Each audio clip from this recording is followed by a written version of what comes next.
Grabe yung tanong ni Cody, parang gagawa ng book report. Grabe nga. Nirinig Parang ko lang din thesis para na lang ito. makakuha ng 5 stars. Nakatakot to. Matt, Well, first of all, gusto ko magpasalamat sa Regal for trusting me with this project. And alam niyo dati, sobrang pangarap ko magkaroon ng gay role kasi hindi ko siya nagagawa dati. But ever since na napunta ako sa Bubblegum, lagi kong sinasabi sa mga friends ko na nung pumasok ako dun sa gag show na yun, nawala lahat ng hiya ko sa katawan ko. So, nung in-offer sa akin yung project, sinabi ko agad yes. Kasi this is my dream role. And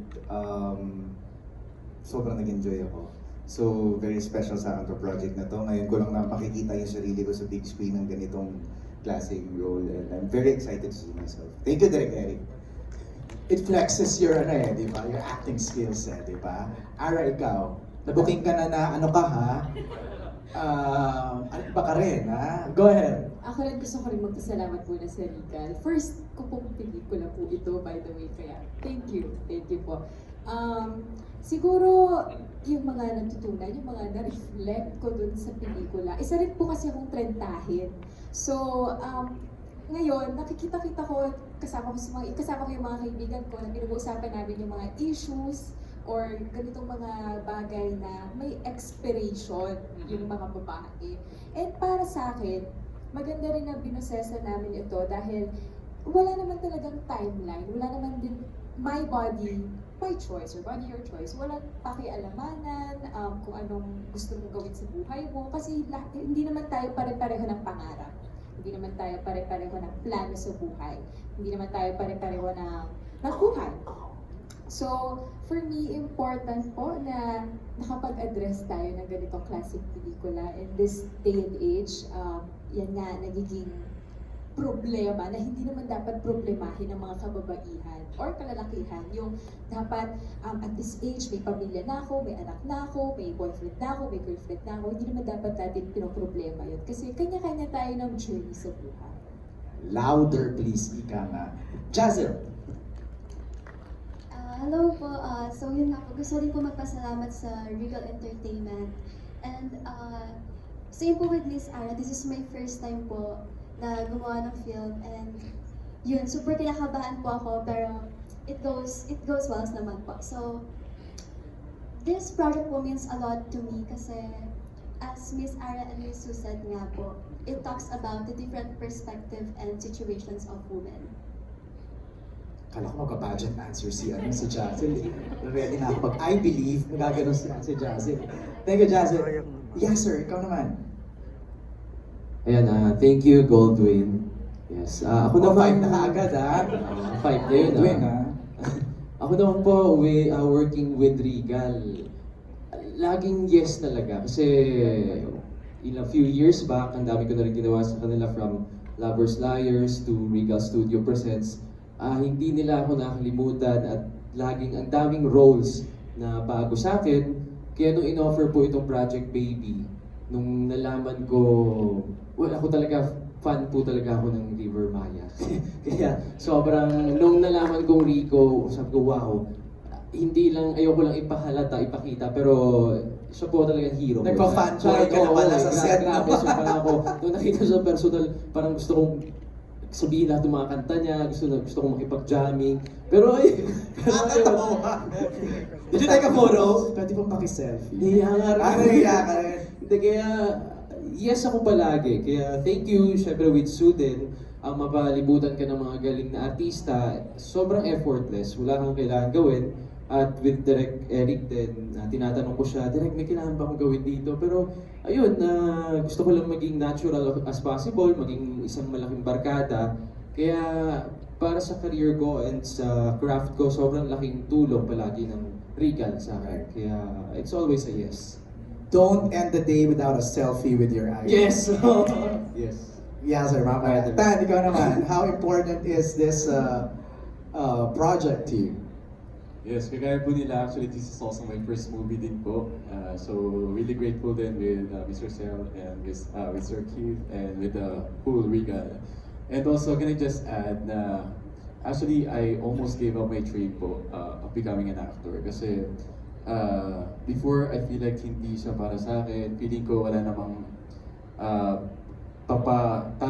wala man akong mapupuntahan sa show business. Feeling ko wala naman masyadong opportunity for me kasi parang before nag-audition din ako for some roles pero hindi naman ako nakukuha and I almost gave up. Pero ayun nga, when I won Mr. Grand Philippines, nagkaroon ako ng contract with Regal, Mr. Cel.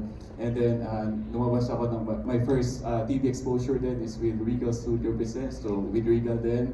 And now, medyo ang dami rin nilang mga plans for me and super grateful ako. And this time, yung Project Baby, yung naging first movie ko nga na talagang masasabi ko na may plan si Lord for me sa path na to. Maybe hindi lang nung time na yan, pero with the perfect timing, I just need to trust the process and maybe one day I can make it.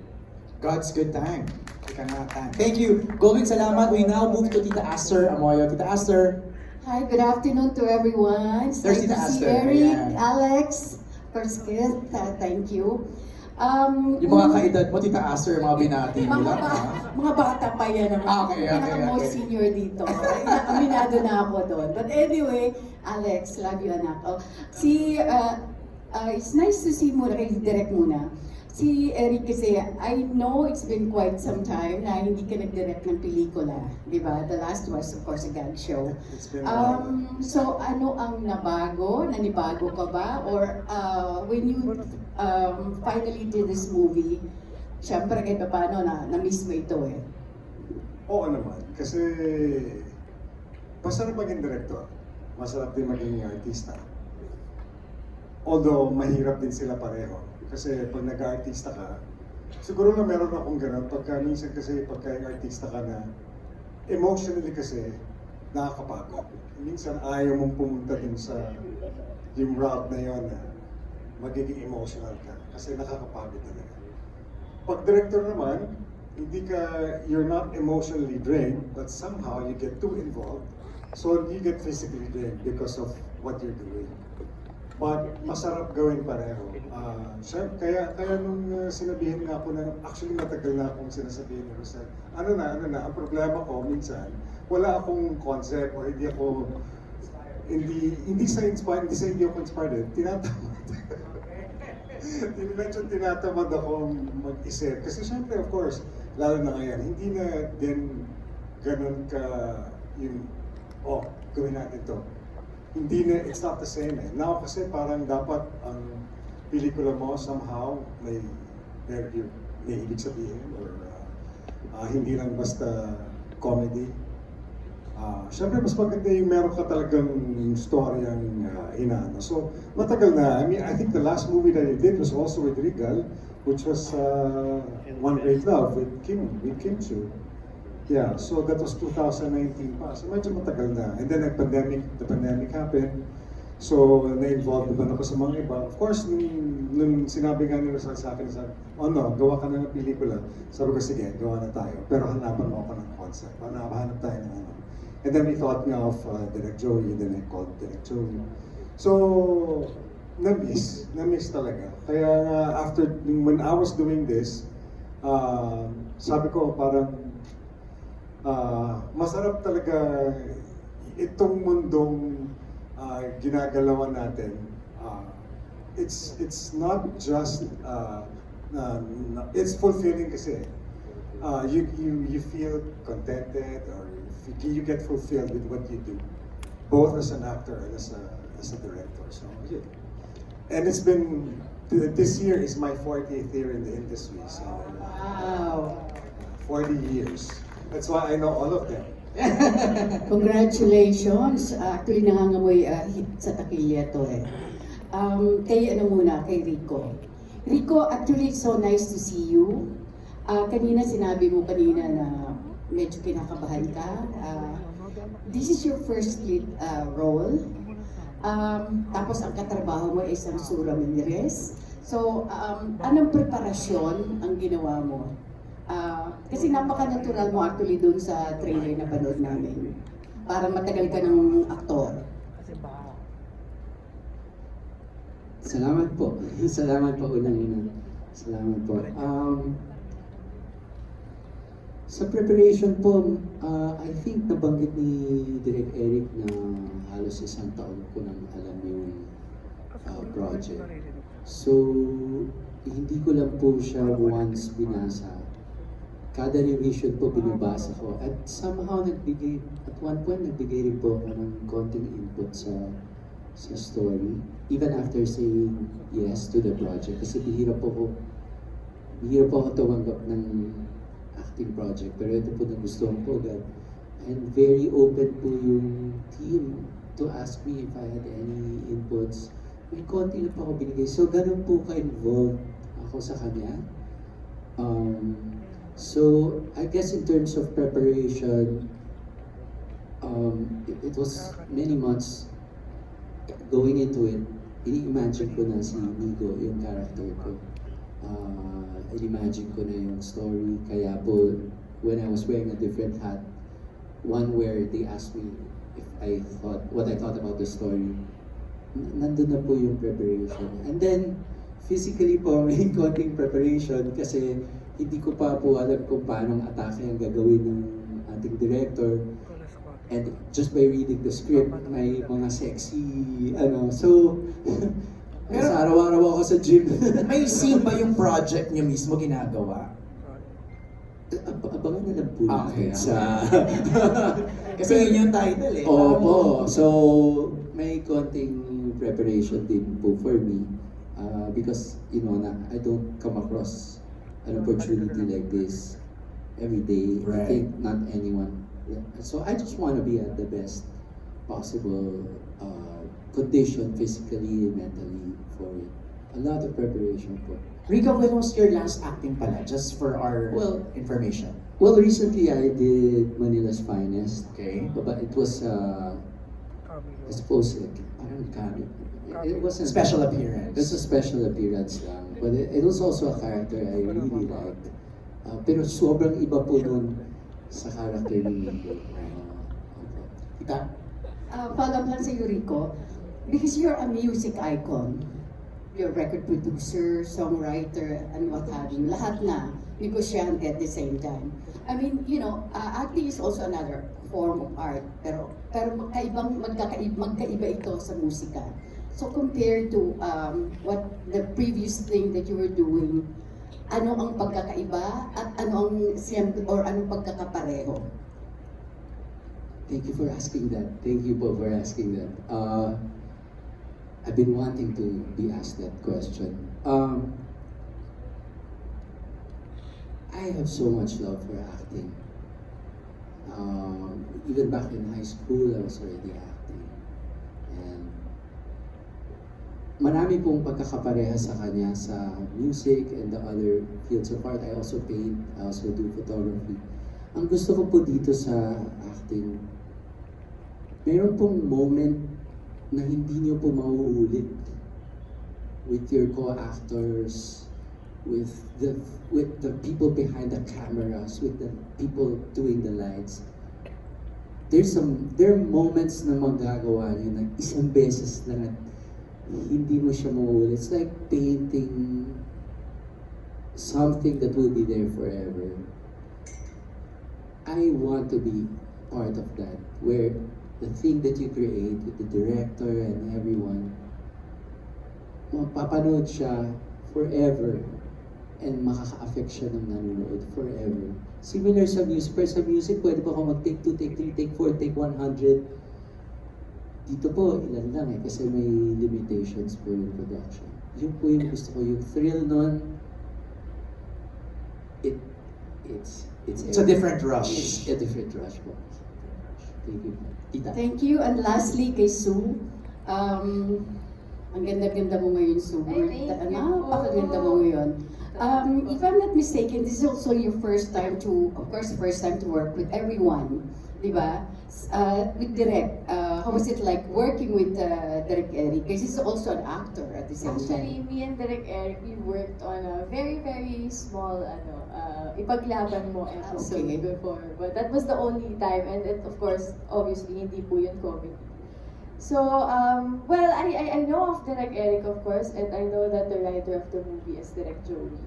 And I have worked with Direk Joey under Regal also with Mommy Issues. Kasama si Mamang Pokwang at saka po si Miss Gloria Diaz.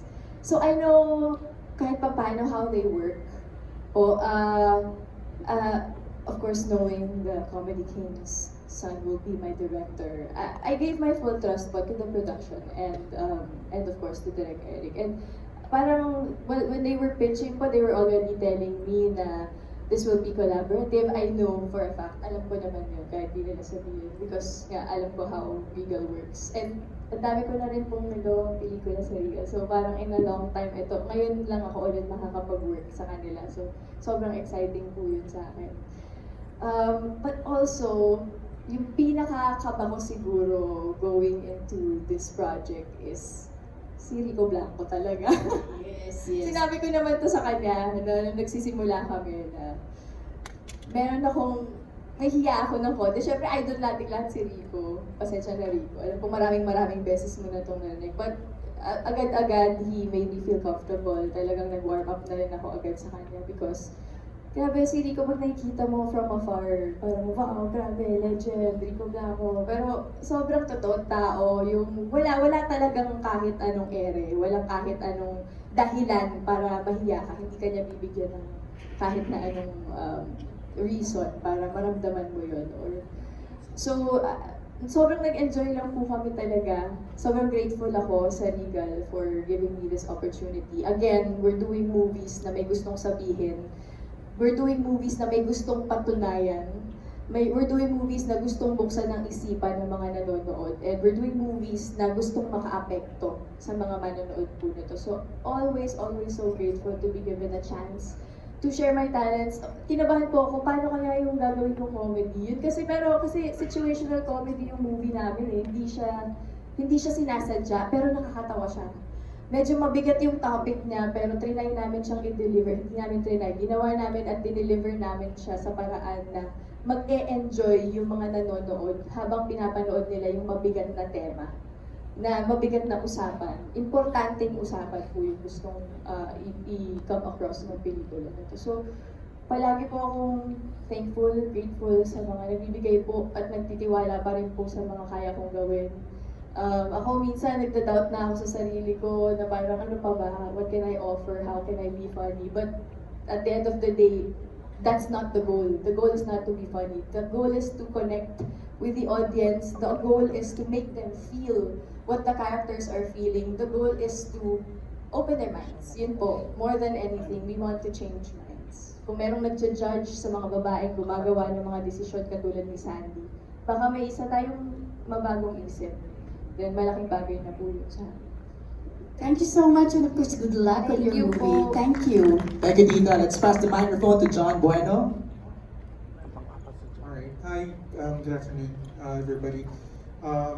Maybe I'd like to ask Sue about a certain thing that I've encountered Ako. Ay, wow. yesterday. Well, it's about having a family and it being an asset, if I may say, because some people make their worth higher because they have a family of their own, and they equate singleness as something of a Lesser value. lesser value. What's your opinion about having a family and all that? Ako wala akong judgment po sa ganyan. I have a sister who's a single mother and napakabait po ng aking pamangkin. She had all of us around her when the child was growing up, and I think buong pamilya po ba, mag-asawa po ba, yung bang pinag-uusapan natin. Pero at this point in time, parang hindi na po yan yung ideal din eh. Minsan, people just stay together, ang excuse para sa bata. Pero in the long run, it's not helping anyone to stay together. It's not helping your child, it's not helping you, your partner. So it's not the easiest decision to make, but it's the most practical thing to do. Maghiwalay na lang para mas maging maayos yung mga pagsasama. Kumbaga, let's not force connections sa ngalan lang ng isang bata na hindi mo alam sa desisyon na yun, mas lalo mo pa siyang nadadamage dahil sa nakikita niyang gulo sa bahay. So, I don't think, ngayon, syempre, ideal siguro, ideal sa ibang tao na sana may nanay, may tatay, may mga anak, may mga kapatid. Pero sa panahon ngayon, I totally disagree that you need it. I think more than anything, it's your safety, the safety of the child, and the safety ng mental health mo, yun yung kailangan mong ingatan. Kasi, well, hindi tayo magiging matagumpay na nation kung ipipilit natin yung connections na hindi dapat. Kung magpapalaki tayo ng mga bata na nakikita nilang nasasaktan tayo habang sila lang, sisisihin nila yung sarili nila na parang nagstay si mommy sa ganitong sitwasyon dahil para lang sa akin. So, nagkakaroon ng mga bigat, nagkakaroon sila ng bubog tuloy growing up. Ako, I don't mind. Yun nga, sabi ko, at one point in my life, I also dreamed to be a mother. It didn't matter to me kung meron akong partner o wala. But I know my capabilities of loving that child with all that I am, mirroring Sandy Montecillo's character, na alam niya sa sarili niya na kaya ko talaga. And alam ko na marami at na-prove na din ng madaming kababaihan at kalalakihan na kaya naman talaga mag-isa mag-raise ng child. And hindi mo pwedeng tawagin na hindi family yun. Dahil pamilya pa rin naman ang tawag.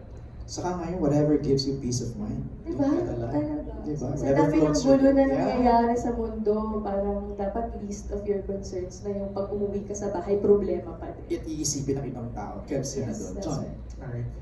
Kay Sir Eric, kay siguro, judging from the way you made this film, it's unbelievable that you can put something like this together. But of course, the story probably started somewhere. Was this from real events or what's the background? It's Direct Joey who wrote it, but Yeah. baka meron ka idea, Direct Eric. Direct Joey wrote it, and I was able to relate to it in a way because I have like people in my family na kasi syempre iba-iba iba-ibang generation, di ba? So there's one in our family na okay, karamihan sa mga kapatid ko ay mag-asawa. Yes. Kasi we grew up na walang hindi kasal ang daddy ko. So a lot of us believe that baka ganun din naman lang ang mga kasi at that time ang problema was marriage, di ba? Kung magpapakasal o hindi. So we grew up in a family na medyo ganun na yung daddy namin hindi kasal. So halos lahat ng mga kapatid ko hindi kasal. And by choice. By choice. Yung talagang ayaw nilang magkaroon ng partner kasi ang feeling nila, maghihiwalay din. So that's why when I read this the script of Direct Joey, sabi ko, ang maganda kasi siya kasi of course the treatment is medyo comedy nga. Na parang, ang approach is parang, gusto ko ng baby pero ayoko ng partner. So, it is similar to not wanting to get married. Basta gusto ko magkaanak. It's not about not necessarily having a partner or kamukha rin kay Sandy. Si Sandy talaga ayaw talaga ng partner. May mga iba naman na pwede namang may partner. Di ba? But this movie is from the perspective of the woman. At saka yung sinabi ko nga kanina, di ba? The character of Rico, hindi ba when you think about it, parang victim din siya. Pero, he was a willing victim. Di ba? So, kumbaga parang alam niya na parang ano to, saan ba nagagaling itong babae ito? Sasabihin ako na anakan mo ako, fertilize me. Tapos wala kang walang ganito, walang commitment, nothing. No strings attached. Tapos napaisip siya. Di ba? Sabi niya, sige, gawin natin. So, date muna or whatever. Pero bakit siya pumayag? So, willing victim siya, di ba? Baka may bubog din siya. Or maybe. Or Yeah. maybe, may hugot din siya. That's why nga yung inaano nga namin dito sa movie na to, is that it opens a lot of of questions and conversations. Sabi nga niya. So, maraming ganun. But yes, I was able to relate to it because first time. At saka yung just like yung nangyari kay Migo, that has happened to me so many times. So, yeah. But we're not gonna name names, sir. I'm not gonna name names, but Sige na, di rin. wala hindi pwede, no? Di Alang-alang sa project, baby. Ay, boy. Mahal ko si Rosel, pero hindi ko siya ganun kamahal. Alright, siguro my last question is for you, man. Yes. Ilang beses ka na nakita sa mga, I don't know if that was a skit or it was from real experience, but you were on a car ride, you were trying to find a girlfriend. Diba parang ganun yung parang premise. Was that a skit or was that something that you wanted to have? Oh, sorry, is this something I posted? Yes. Ano lang yun, it's for a brand. Okay. So it's just a skit. Effective. But if you were, I mean, Effective ang skit. Okay, Sad boy.